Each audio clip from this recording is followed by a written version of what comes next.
नमस्कार दोस्तों, राशि चक्र इस चैनल में आपका स्वागत है। दोस्तों, आज हम लोग नवंबर 2022 का संपूर्ण राशिफल के बारे में जानने वाले हैं और राशि है सिंह। तो सिंह राशि के जातकों के लिए नवंबर का महीना मध्यम रूप से फलदायक रहने की ओर आशा कर रहा है। आपके राशि स्वामी महीने के पूर्वार्ध में तृतीय भाव में और महीने के उत्तरार्ध में चतुर्थ भाव में रहेंगे। इसके परिणाम स्वरूप पूर्वार्ध ज़्यादा अनुकूल और उत्तरार्ध अपेक्षाकृत कम अनुकूल रहने की संभावना है। आपके मन में आध्यात्मिक गतिविधियां अधिक होंगी और आप धर्म कर्म के कामों में बढ़ चढ़कर हिस्सा लेंगे तथा किसी तीर्थ स्थल की यात्रा पर भी जा सकते हैं। इस महीने आपके जोखिम लेने की प्रवृत्ति बढ़ेगी क्योंकि आप साहस और पराक्रम से भरपूर होंगे। आपको अपनी शारीरिक क्षमताओं का ज़रूरत से ज़्यादा प्रदर्शन करने से बचना चाहिए।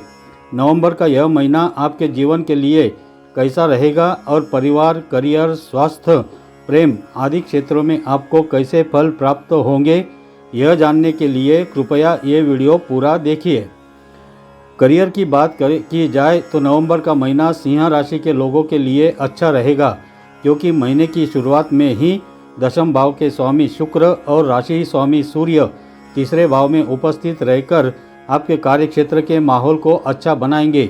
आपका कार्यक्षेत्र में मन लगेगा और आप ज़्यादा से ज़्यादा प्रयासों द्वारा अपने काम में अच्छा प्रदर्शन करने का प्रयास करेंगे तथा कार्यक्षेत्र के लोगों से भी आपका व्यवहार अच्छा रहने के कारण आपको उनका सहयोग और समर्थन भी प्राप्त होगा, जिससे आप अपनी नौकरी में अच्छी स्थिति प्राप्त करने में कामयाब हो सकते हैं। आपके साथ काम करने वाले सहयोगी कर्मचारी भी आपको सहयोग देंगे, लेकिन राहु का नवम भाव में प्रभाव भाग्य में कुछ कमी कर सकता है, जिसकी बदौलत आपको कुछ परेशानियों का सामना भी करना पड़ सकता है। कार्यक्षेत्र में अचानक से अवांछित तबादले की स्थिति बन सकती है, इसलिए आपको सावधान रहना चाहिए। आप अपने मन की बात अपने कार्यक्षेत्र में किसी से ज़्यादा ना साझा करें क्योंकि वे इसका अनुचित लाभ उठाकर आपको नुकसान पहुंचा सकते हैं। यदि आप इन बातों का ध्यान रखेंगे तो नौकरी में और भी अच्छा प्रदर्शन कर पाने में कामयाब रहेंगे। शुक्र और बुध के चतुर्थ भाव में प्रवेश करने के बाद आपको कार्यक्षेत्र में कोई बड़ा पदभार दिया जा सकता है। यदि आप कोई व्यापार करते हैं तो सप्तम भाव महाराज छठे भाव में बैठकर आपकी कड़ी परीक्षा लेंगे, यानी कि आपको व्यापार में उत्तम सफलता प्राप्ति के लिए कठिन प्रयास और मेहनत करनी होगी, लेकिन यह व्यर्थ बिल्कुल भी नहीं जाएगी क्योंकि शनिदेव आपका पूरा साथ देंगे। आप दीर्घकालीन योजनाओं को बनाएं और उन पर अमल करने की तैयारी करें, जिसका लाभ भी आपको दीर्घकाल तक प्राप्त होगा। व्यापार से संबंधित निवेश करने से भी आपको लाभ प्राप्ति के योग बनेंगे और आपका व्यापार विस्तारित होगा। आपका व्यापार धीरे धीरे आगे बढ़ेगा, लेकिन मजबूती से आगे बढ़ेगा और बाजार में आपके उत्पादों की मांग भी बढ़ सकती है।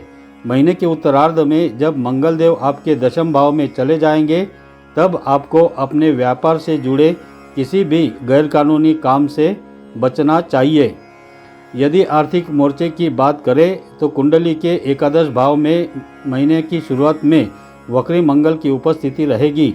इसके परिणाम स्वरूप आपकी आमदनी ठीक ठाक चलती रहेगी, लेकिन शनि महाराज के छठे भाव में बैठकर द्वादश भाव को देखने और बृहस्पति महाराज के अष्टम भाव से द्वादश भाव को देखने के कारण आपके खर्चे अचानक और अव्यवस्थित रूप से होंगे, जिसके परिणाम स्वरूप आपकी आर्थिक स्थिति पर दबाव पड़ेगा और आपको ना चाहते हुए भी अपनी बचत में से कुछ धन निकालकर महत्वपूर्ण खर्चों के लिए देना पड़ेगा। इसके परिणाम स्वरूप आप थोड़ा सा तनावग्रस्त भी हो सकते हैं, लेकिन आपको धैर्य नहीं खोना चाहिए। परिस्थितियां थोड़ी सी अनुकूल नहीं है, लेकिन फिर भी जब बुध और सूर्य का गोचर चतुर्थ भाव में होगा और मंगल भी दशम भाव में आ जाएंगे, तो आप अपने निजी प्रयासों से धीरे धीरे अपनी आमदनी में वृद्धि दर्ज कराने में सक्षम हो जाएंगे। फिर भी आपको इस महीने अपनों के लिए एक अच्छा सा बजट प्लान करके चलना चाहिए। आपको इस दौरान अपना स्वास्थ्य का ध्यान देना होगा। अत्यधिक क्रोध के कारण शारीरिक दुर्बलता, रक्तचाप की समस्या और पेट की समस्या जैसे एसिडिटी, गैस परेशान कर सकते हैं। इसलिए आप सही दिनचर्या अपनाएं जिससे आपको लाभ मिल सके।